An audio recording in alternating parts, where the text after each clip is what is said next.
Hi everyone. Very happy to introduce two of the Mcilvanney shortlisted authors. I'm going to let them introduce themselves and their books because they'll do it much better than me. Starting with Craig. Hi, I'm Craig Russell, and my book, The Devil's Playground, has been shortlisted for the Mcilvanney this year. It's a tale of Golden Age Hollywood that revolves around the greatest horror movie ever made, which is supposedly a cursed production. And the leading lady is found dead under mysterious circumstances. So what happens is the studio sends in its fixer, Mary Rourke, which was pretty much, we're talking about 1927 Hollywood, and it was pretty much par for the course that studios had fixers who would try to distance the studios from anything embarrassing. So Mary Rourke is called in to investigate or to hide what looks like a suicide. But what she finds out is that she has unwittingly been involved in covering up a homicide, not a suicide. So that's my book. That's my book for the shortlist this year. Right, Callum? I'm Callum McSorley, and I've also been shortlisted for the Mcilvanney this year with my book Squeaky Clean. So it's about a car wash in the East End of Glasgow, and a man who works there called Davy borrows a car one day trying to get to a court date on time, and on his way there he gets carjacked and beaten, and the car gets destroyed. And even more unfortunately for Davy, the car belongs to a local gangster who's a very, very dangerous man, who he now owes a lot of money to. So he kind of goes to work for him as a cleaner. And then the other side of the coin is a detective called Alison Ali McCoist, who is having kind of messed up a chance to put this man behind bars, is kind of trying to find another way there to kind of redeem herself. Sounds brilliant. We've got some hellos from Leslie, Lindsay, Laura, and Sam already, who joined us in the chat. So you've done a really good job of introducing the books, but the main character, what can you tell us more about the main characters in your books? Just to get people's tastes a bit more wet. Well, Mary Rourke, just to give a little bit of background, there were a lot of scandals in silent era Hollywood, practically none of which made it to the light of day. Because the studios were all powerful, and the fixer, the studio fixer, was a real thing. I mean, the most famous of all was Eddie Mannix, who may have actually murdered somebody as part of his job to keep the studio clear of any scandal. So my protagonist is Mary Rourke, and she is a fixer for Caribbean International Movies. Mary is, it was interesting for me to write about this period because it was post-pandemic, 1920s, very similar in some ways to the 2020s, insofar as, there had been the First World War, and then the Spanish flu had come along and killed more people than the war had. And this is something that, as you find out more about Mary Rourke, has had a major impact on her life and her character and her personality. So she works as a fixer for the studio. She is essentially a good person who sometimes finds herself in morally ambivalent areas. and really doesn't like, what she does at times. But because of the circumstances of this actress's death, she finds herself reluctantly drawn into being someone who is uncovering the truth rather than covering it up. And it all kind of ties in with the concept of the hero's journey, which tended to drive all Hollywood movies at the time. So, like a hero in one of these movies, she's reluctantly drawn into a quest, and that quest is to find out who murdered Norma Carlton and why. And Callum, what about Ali and Ali and Davy. So Davy is he's he has a daughter and an ex who he's separated from, and he's quite aimless in life. When you first meet him, he's just drifted about between work. Now he works in this car wash, sort of cash in hand, and the main kind of focus for him at first is um, the rights to see his child who's about to turn 5. Him and his ex have had a big argument at the beginning of the novel, and it's taken a very serious turn, and so that's his kind of motivation for getting to this court date. After the carjacking, his priorities shift a little bit, and he finds himself in this very dangerous kind of underworld that he doesn't really belong in, and but it has no real clue how to get himself out of. And a lot of the novel is about him trying to kind of figure this out in a way that is not going to get himself hurt or his family. Ali McCoist, on the other hand, is maybe not the world's best detective, but is perseveres. Is someone who can grind away. But her confidence has been like severely knocked by this mistake at the start of the book, and it's although she's been kind of cleared of wrongdoing, she's no longer really allowed to work any important cases. So she's given kind of all the rubbish that nobody really wants to look into, and so she is looking around for ways to try and kind of claw herself not just back into the good graces of Police Scotland, but kind of to prove to herself that she is, she's someone that thinks that, she's the only person who can get things done right, and she's trying to get back to that, really. is her name a little nod to the famous footballer as well? Yeah, so that kind of came about by accident. When I was looking for a name, my friend at school, he was a massive Rangers fan, and he had a fish called Coisty, named after Ali McCoist, and that just happened to pop into my head during the rough draft, and I stuck that in, and I thought it was kind of fun. It's a kind of funny name for a police officer to have in Glasgow, and I wanted this parallel with Davy because he's sick of customers and they're kind of, they sing car wash at him and they're always saying, "Oh, you missed a bit," and all the jokes that you get all the time when you work in something like that. And I wanted them to have this kind of link together. So I thought if I call her Alison Ali McCoist, she will obviously get a lot of comments from people about the name, and that kind of links them together nicely. And also, the real Ali McCoist is from East Kilbride, which is where I'm from, and my grandma was a huge fan. So there's just lots of nice like links. So I ended up, the name made it through all the various drafts and onto the shelf. Brilliant. It's just every time you say the name, Craig is laughing as well, linking to the footballer. There's some lovely comments on here that I'm going to read because Steve and Donna and Patsy have joined us. Lindsay says she's representing you, Callum, on the official Bloody Scotland book tour. Leslie said she loved Cool. The Devil's Playground. Steve said your book is one of the best books he's read this year, Callum. Wow, thank you very much, Steve. He's a massive fan of it. I know he posted a review in the group of it, and a lot of people were getting quite interested because it was a really good review.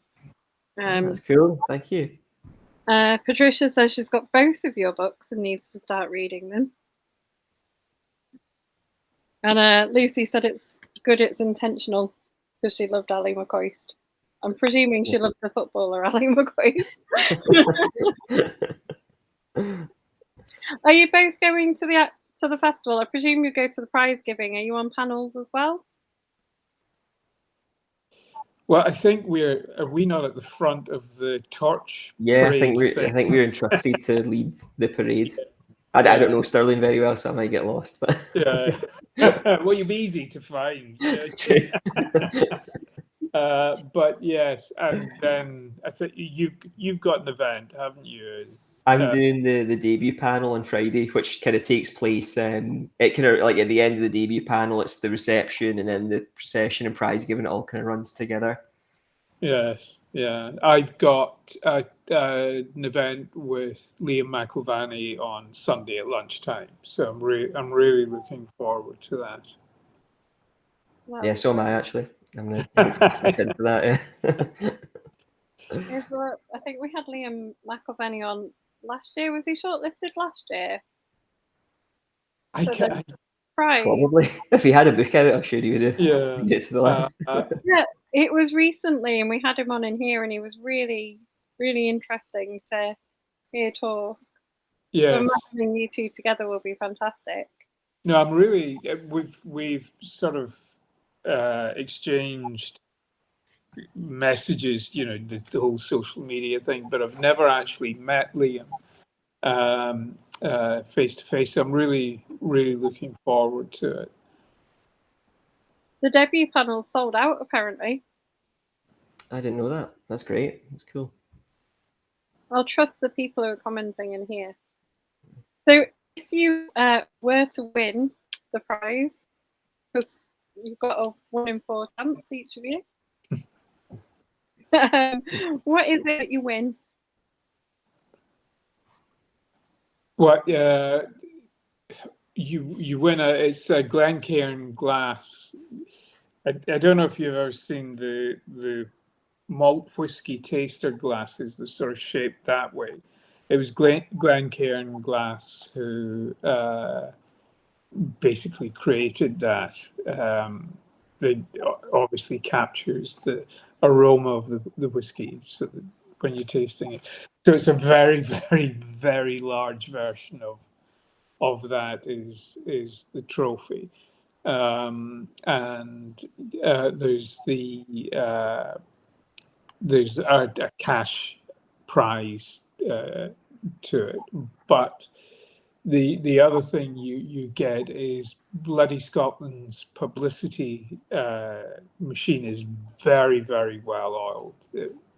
They do a fantastic job, and you tend to get a lot of press throughout the length and breadth of the country as a result. But it's the glass trophy that you get on the night. But the last time I won it, I was so sure I wasn't going to win it that when I was getting ready, I had a shirt. It was a black shirt, and it didn't button up right. It was either too high up or too low down. I thought, all right, I'll just leave the top button undone. And I had this really, I have to say, it was quite an expensive jacket, which was a lighter color. So, I wore that. I thought, it's not a big deal. I'm not going to win, so I don't need to worry about what I'm wearing or how I look. But then I won, and I had photographs taken, and there was it was the mixture of the light jacket, the dark shirt, and the big glass trophy. I looked like some geriatric nightclub owner getting an award for Sambuca sales. So I don't think I'm going to win. I don't think I'm going to win at all this year. But I'm going to make sure that I'm not wearing that outfit. It was like Peter Stringfellow's dad. Or maybe you should always dress like that on the basis. Yes, that should be my thing from now on. Yeah. Have you both got speeches prepared just in case you do win, or? To be honest, no. I suppose I should give some thought to putting some thoughts down.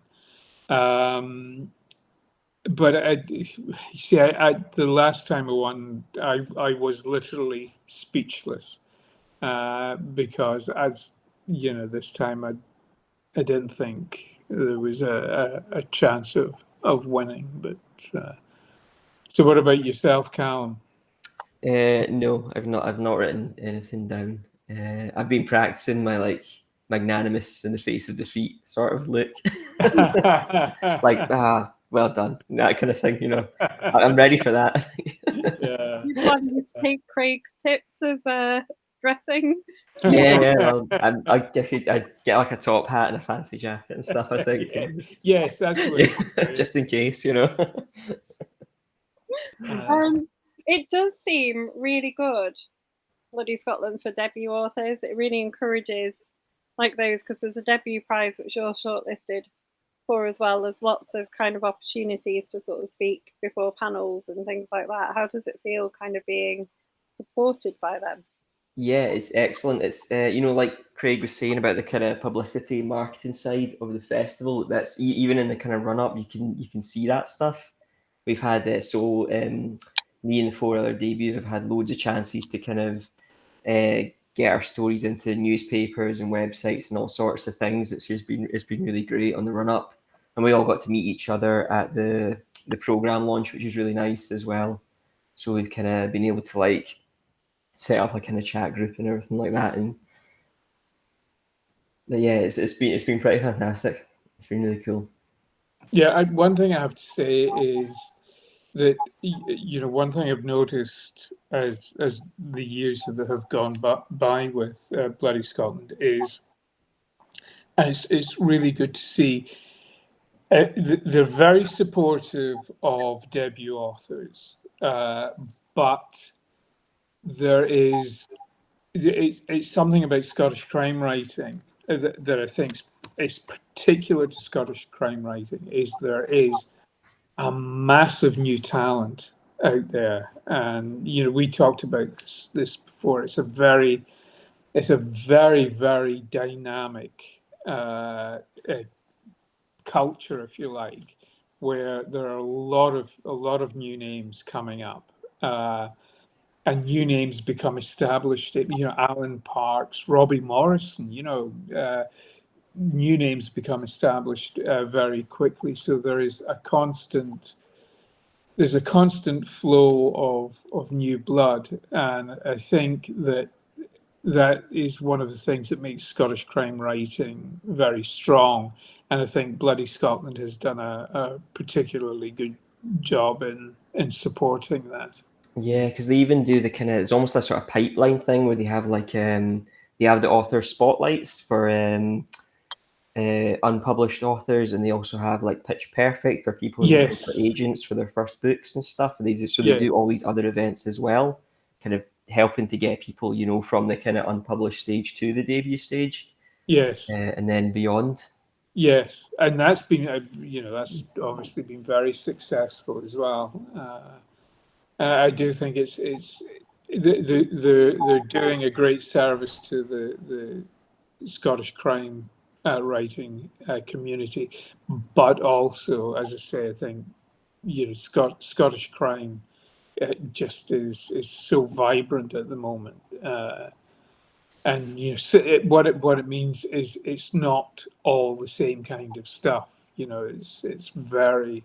I mean, if you look at the shortlist, Robbie's book, my book, Denise's book, Callum's book, they're very different articulations of Scottish crime writing. And I think that's good. I think it's great to have that variety and energy. As a reader, I like the other thing I really like about it is that both the lists, especially the debut one, is very open to sort of people who are independently published and with smaller publishers as well. And the selection of them is so strong. I really regularly get books of the year off ones that have been like on the Mcilvanney list or the debut list or something like that. I know that I'm going to enjoy a book if it's on that Yes. list. But it must be really hard for the judges because you can read them all and they're so good that you don't know how people are going to choose. Yes. Like from them because they're just all like really top quality. Yeah, and they're all quite different as well. Like I've been reading through the debut list myself, and yeah, they're all really different styles. Like I find it very hard to like pick a favorite out of the group, you know. Partly because of that, they're hard to compare almost. Yeah, no, that is true. I think I would find it difficult to be a judge because each has its own particular quality in a different way. I suppose it must be a difficult job to choose one from so many different voices. Lindsay has asked you, I'm going to come back to your things about Scottish crime, but Lindsay has asked a really good question. She said, is there one Scottish crime book you each wished you'd written? Oh, It's a tricky one, isn't it? it is. I'm a huge fan of The Cutting Room by Louise Welsh. And yeah, I think if I had to pick one, yeah. Although it's definitely a book that I couldn't have written, if you know what I mean. It's just like it's very much, you know, her perspective and style are just very unique. So it's excellent. I love that book. Yeah, I mean, we were doing something. Callum and I were doing something different, and we were talking about Willie Mcilvanney himself. And I think Laidlaw, Scottish crime fiction. I think Laidlaw would be one that would be at the top of my list because it really it broke ground, if you know what I mean. When it came out, it was something very new, and I think we talked about the DNA of that book being woven through Scottish crime writing. So I think that would be something to be very proud of.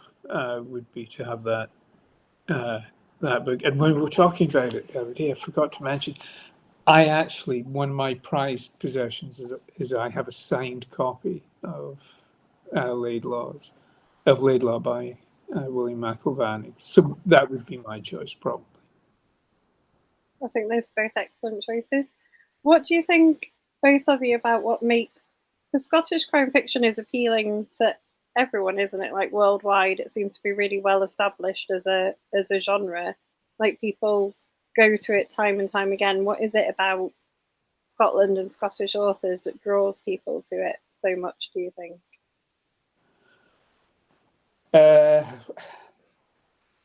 I don't know. Maybe it's our naturally sunny disposition. Yeah, you know. I think without there for me there is an awful lot of work with it. There is this concept, and this is going to sound very pompous, but there is this concept of Caledonian anti-syzygy, this Scottish ability to hold in your head two completely opposing and contradictory viewpoints or opinions without there being an internal conflict. And I think, and the novel that exemplified that more than anything was The Strange Case of Dr. Jekyll and Mr. Hyde, which was, despite being set in London, was about Edinburgh and about the divide in Edinburgh, the social divide in the new town and the old town, and the sense of being Scottish, being British, this identity struggle, all of that kind of thing. And I think that plays a very, very big part in the mindset that that informs Scottish crime writing. I think there is the sense of duality, good and evil, and different things working against each other. I think that allows Scots to explore to explore the crime genre, but more specifically different different characters. You know, or the duality within characters and conflicts within characters, and those are very often the engines that drive crime fiction.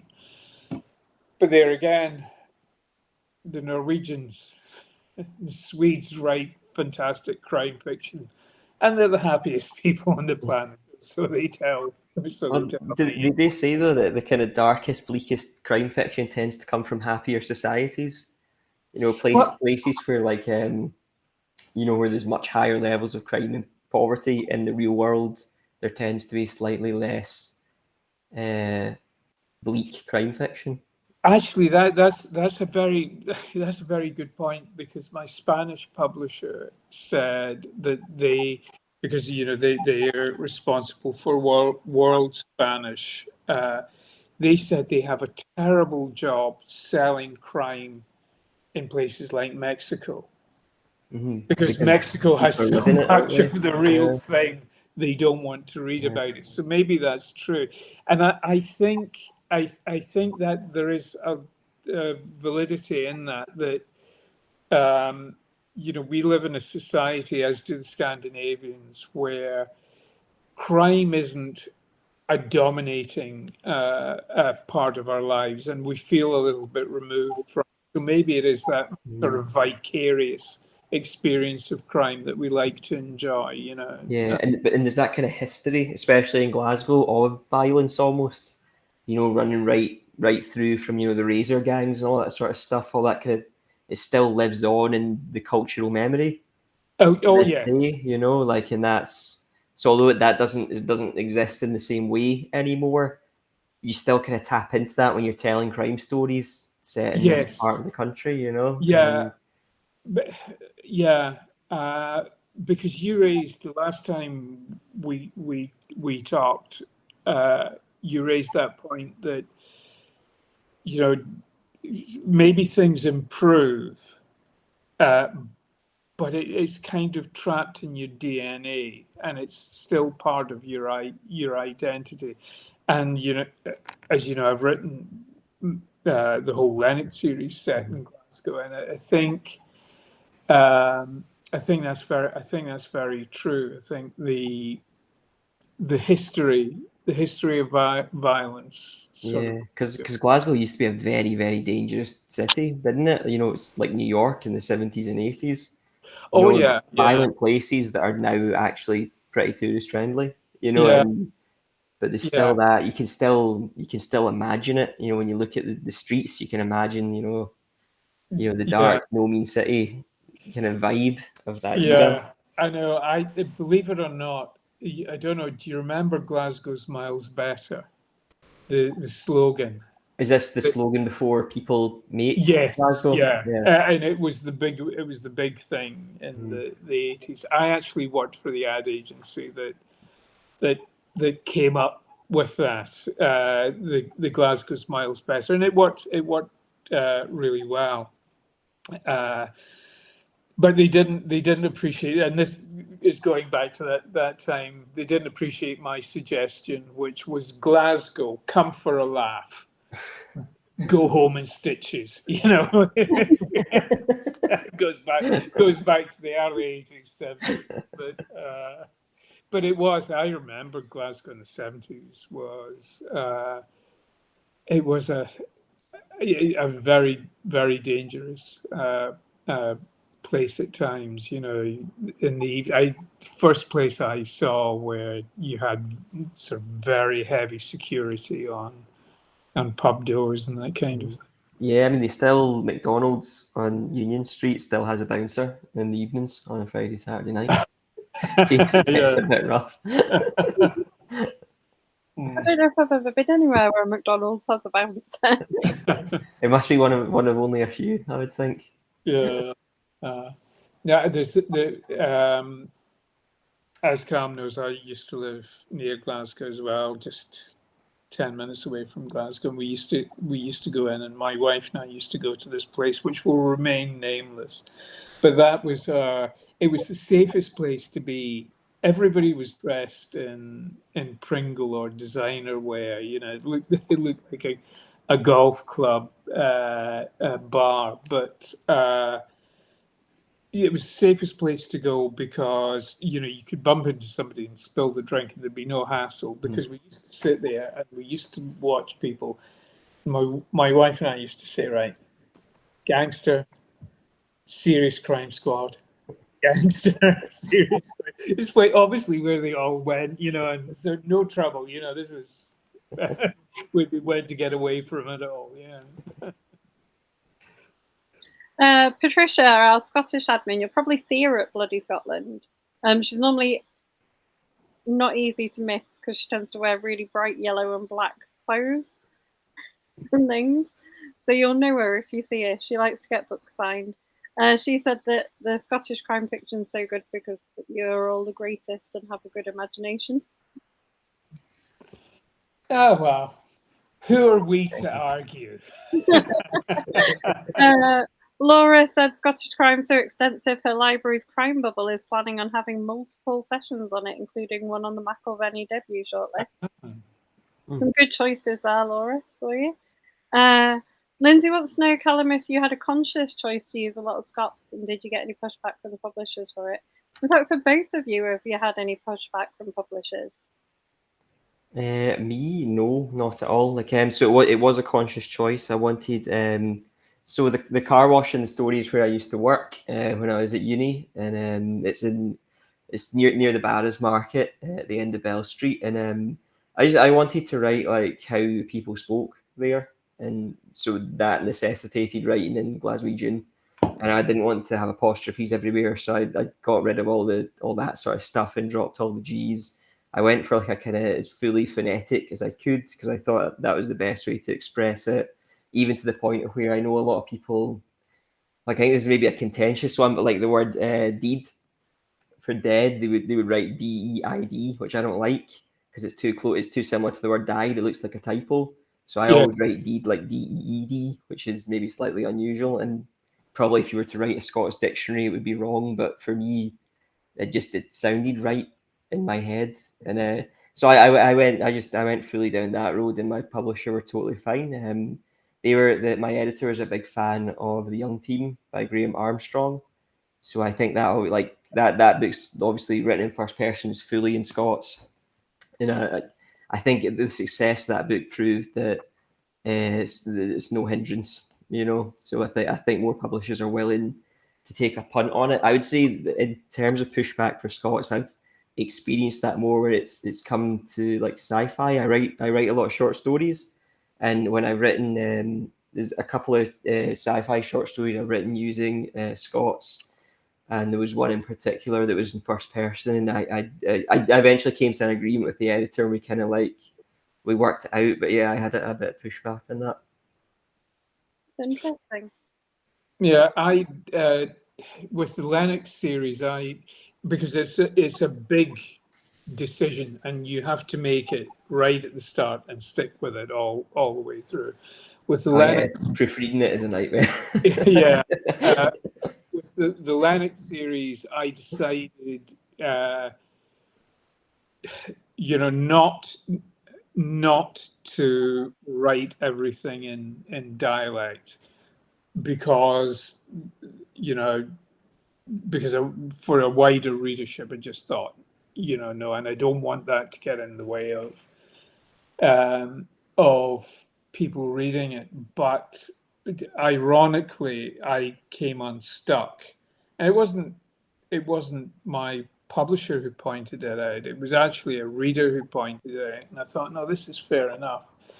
I speak German, so I have no problem with German. And in the Fable series, I would give them their proper ranks, and I would give them the German rank. And I suppose when you speak a language, you don't really worry too much about it. But then, someone pointed out that Erster Kriminalhauptkommissar, which is one word, which was Fabel's title, it's just impossible for an English reader who has no knowledge of German to cope with. So after book 3, he became in English Principal Chief Commissar instead of Erster Kriminalhauptkommissar. So no, I did make a decision to tone down the German element in the Fable novels. Yeah, someone's asked if it's limited your market writing, like, either having the German in or the Scots.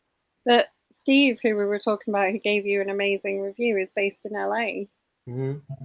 So yeah, I mean, well, I mean, the example I always think of is Trainspotting. Yes, Would exactly. it have been as successful if Irvin Welsh had written it in a standardized English or a toned down version of Edinburgh dialect? And I don't think it would have been. I think the way he wrote it in that language is a huge part of why people liked it so much. And people in the States, for instance, I think, because it was massive over there. James Kelman, obviously one of our biggest writers in Scots, is got a US publisher. He isn't even published here. He gets published in the US. So I don't know. It maybe does in some places, but not in others. I think the market is opening up for it. I think people are more up for it these days. Yeah, the other thing I would say is, without being arrogant about it, is it's up to us. The voice has to resonate with the writer, so that you feel the character is credible, and that it allows you to be fully immersed in the world you're creating. So you have to make that decision and stick with it. And I think that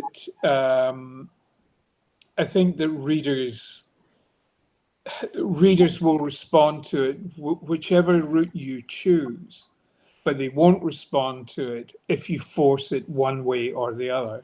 Does that make sense? Yeah. Yeah, no, I get what you're meaning. My other kind of idea on it is the kind of like that nobody wants to be made to feel like a tourist. Do you know what I mean? Like they want to feel like they're getting like the actual real experience, if you will. Yes. So you have I think part of that, the language and things like that, you drop people into it and hope that they just kind of pick it up, or I hope anyway that they just Yes. kind of manage. Yeah. Yeah. And I mean, it's not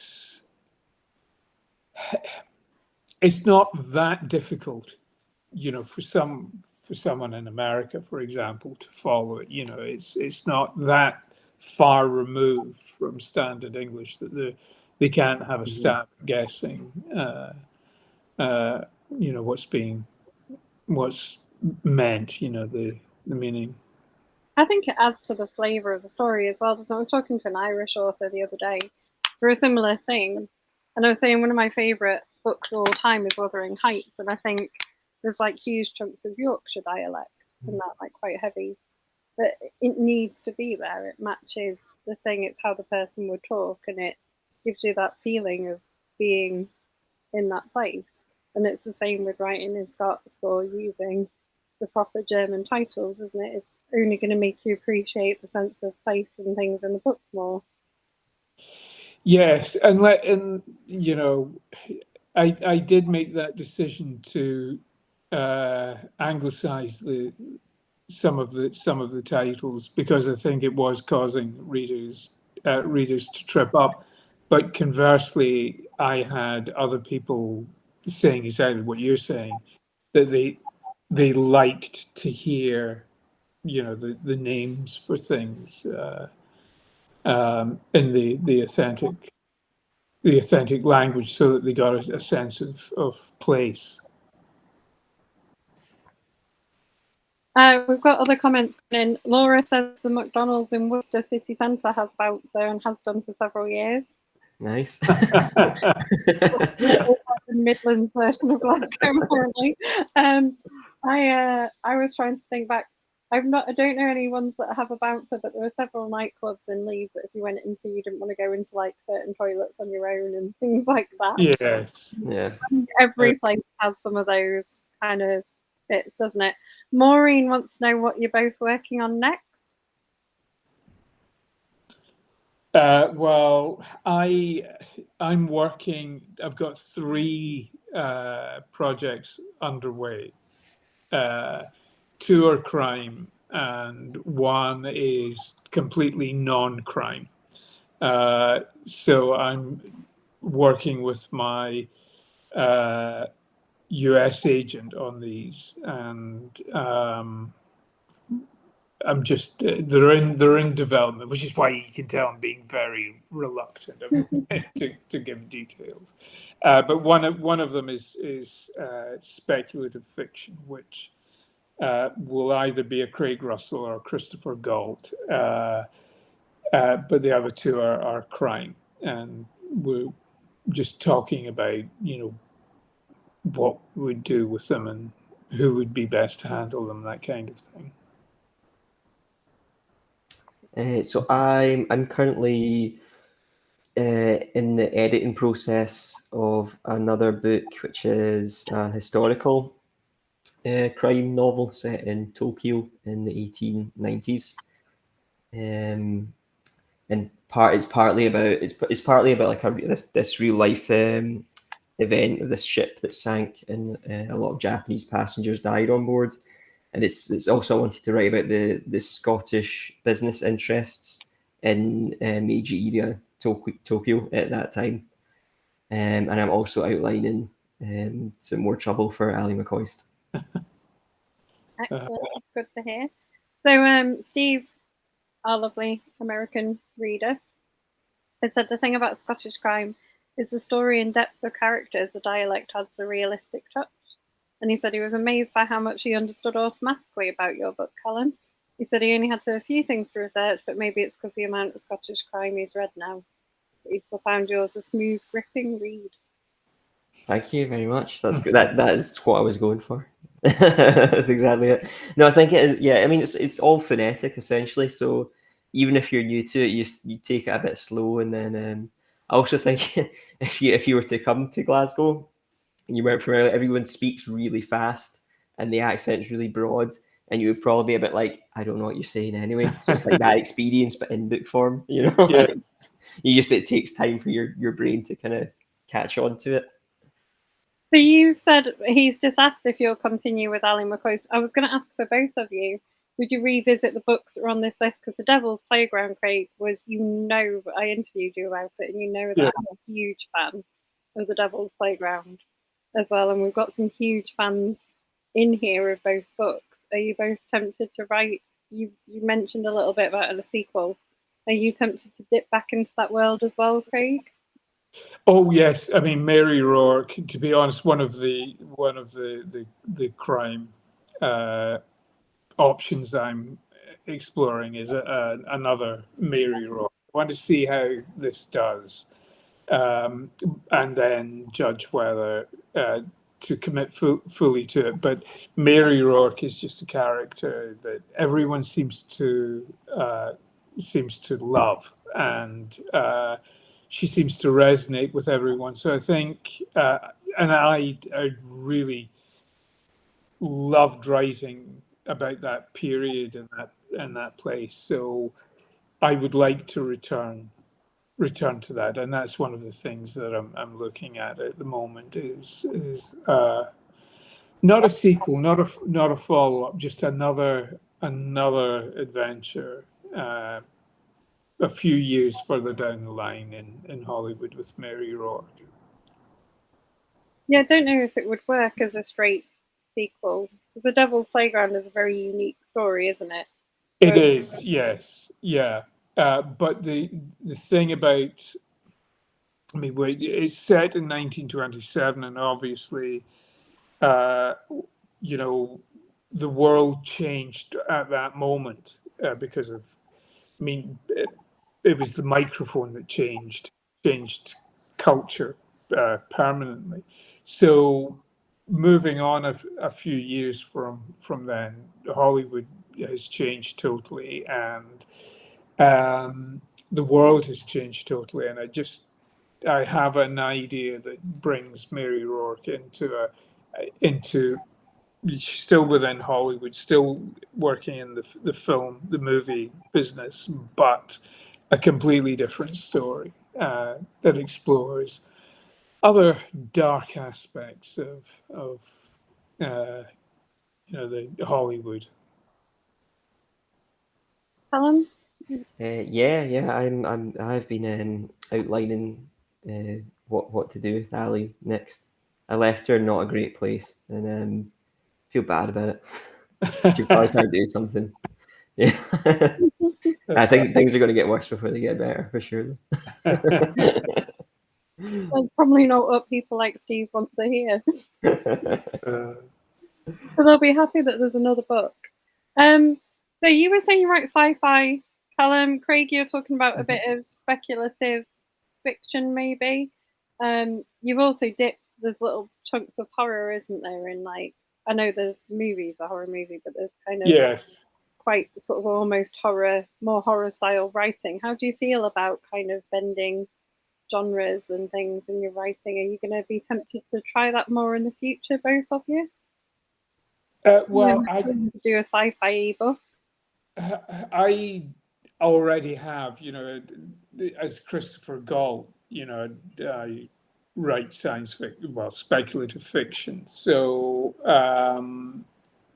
I definitely would get, one of the projects I'm working on at the moment is excuse me, speculative fiction and horror. Yes, I think horror disappeared for a while, and not attaching any blame for it, but it was when Thomas Harris wrote Silence of the Lambs, he sort of crossed the genres, and what was written before as horror became crime fiction. The serial killer took over from the vampire, if you like, that kind of thing. But I think there is a renewed, and certainly my American publisher has said there is a renewed enthusiasm for horror. So yeah, I would like to get it into that. But I know some of the stuff I've written, maybe some people would find it quite not the Devil's Playground, ironically, but some of the other stuff. There's quite a bit of gruesome stuff in it, but I tend to err on the psychological side of horror rather than the outright. I mean, what they used to the definition or it was terror as opposed to horror, and like to write terror-based horror fiction. For me, I feel like I find it much easier to write sci-fi in short story form for some reason. I feel like I've never had that idea that I could stretch to a full novel. Is my kind of struggle with that. Not that I wouldn't want to do it. I've just never really hit upon the idea that I think has legs to turn into a full length book.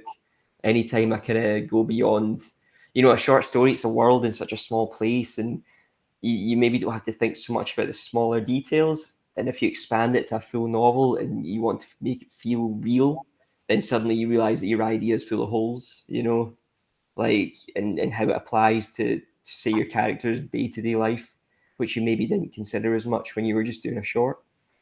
But yeah, that's I would love to. I feel like what I'd end up doing is writing a crime story that would have like sci-fi dressing. Do you know what I mean? There's a Um, lot of love for those like kinds of like books. I love cyberpunk, but like it's been a long time since that was like the cutting edge of sci-fi. It is. it has become like a kind of crime genre, I would say. It's Yeah, dressed up as sci-fi. there's Because definitely even like Neuromancer, which is one of my favorite books, is a heist story. But for something written in the 80s, it was really prophetic. Whereas if you wrote that book now with the knowledge you have now, it wouldn't be. It would lean more heavily into the crime, I think, aspect of it.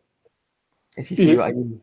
Yes, yeah, I think that's the problem, obviously, with science fiction generally and speculative fiction. Um, I wrote a book as Christopher Galt called Biblical, which was effectively it seemed to be the shutting down of the universe on at a quantum level, and there's a whole time folding in on itself, and a lot of the themes in it were very, very cutting edge at the time, and they're not now. That's the problem with science fiction. Uh-huh. The sort of exponential development of technology in our real lives, in our daily life, tends to outstrip what the worlds you create. Especially in the time it takes to actually publish a book. Exactly. Like William Gibson's latest novel, it was so long since his previous one because he completely scrapped it. Yes. When Trump got elected, he completely scrapped what he'd written, started again from scratch because like his ideas had been overtaken by the absurdity of reality. Exactly. Yeah. Again. No. Because what's the point of writing an alternate reality Yeah. novel when you're living in an alternate reality? But yeah, that's the problem with speculative fiction. I think is that you know the as I say, when I wrote that book, the ideas were very sort of cutting edge and quite arcane. It's talking about things that people didn't really know about, and they have become. There was this AI was involved in it, and when I wrote it, no one would really have. Obviously, other science fiction authors had explored that, but the general public the reading public didn't have a deep awareness of AI and its potential consequences, and that just that's changed completely. Everybody's now absolutely terrified of it, and there were there are other things. People, there's always this tendency to accuse the public of becoming dumber as time goes on. But it was Steven Pinker who said that people are actually getting smarter. They're actually more aware of concepts now than they were 20 years ago. They have a much, because maybe not the depth of understanding, but they have a broader understanding of a lot of scientific principles, for example. So that as I say, that gives science fiction, speculative fiction, potentially a very short shelf life. As a science teacher, I'm going to add to that they don't always understand those concepts, so they're not always applied very well. Right. Yeah. No. I think but I mean that's very true. That's a different problem. There is a lot of misunderstanding of scientific concepts. I know Brian Cox gets very wound up about people's view of the uncertainty principle, which they tend to take as, well, we don't really know anything. Well, no, yes, we do. It's not. It actually doesn't mean that. But no. So anyway, how did we get on to science? This was me. We're I'm going to ask you one of our favourite book group questions, which is obviously shortlisted for a prize. If and when the TV people come knocking to adapt the books, what character would you want to play in them? Right. I have a confession to make. The book that won the last time, Hyde, has been acquired for TV, and we've had. I'll be making. We're trying to get a screenwriter attached at the moment, so there'll be an announcement made about that. But that was one of the. I've already been a German detective on TV, in one of the Fable novels when it was made into a movie. So I said to them, when this happens, I want my Hitchcock moment. So I don't know if you recall, there's a sort of ritualistic scene in this remote part of Scotland with all of these Edinburgh prominent people taking part in an occult ceremony. I have been promised I will be one of them. So, so your question is not hypothetical. That's it's happening. Hopefully. Fabulous. Callum? I would say in Squeaky Clean, the star role has got to be Paolo again. I think if I was a professional actor, that is the role I would want. Realistically though, I could be like, I don't know, a guy that like comes to the car wash to get his car cleaned, then drives off. Yeah. That could be doable as my cameo, I think. Yeah. Yeah, I've got to be honest, Callum. That's all as a writer they're going to give you. That's all. I say I was a German detective in that movie. I actually think it was the most compelling 3.5 seconds of that movie. But I don't think I looked up. They didn't. I thought I can do. No. Just look up. When he says that, look up, and that was it. But I did it perfectly. So. Superb. Steve says he couldn't engage. He's sorry he couldn't engage more, but he was driving and listening and trying not to drive off the road when he hears something interesting. He's very much enjoying. We get home safely. You've got 2 minutes left. Can you wrap it up with everyone who's been listening? Tell us a little bit more about your book, both of you. Just remind us what they're going to go and buy. Well, The Devil's Playground is set at the end of silent era Hollywood, and it involves Mary Rourke, the fixer for a studio whose star has been found dead in mysterious circumstances, and she also happens to be the star of what's described as the greatest horror movie ever made. Squeaky Clean is a crime thriller set in a car wash in East End of Glasgow about a man called Davey who ends up working for some dangerous gangsters. It's both very, very gruesome, but I hope quite funny too. That's excellent summary. And then all that's left to say is thank you and good luck, both of you. Lindsay said this here. She said good luck for Friday. She'll see you both in the Golden Lion Bar. Okay.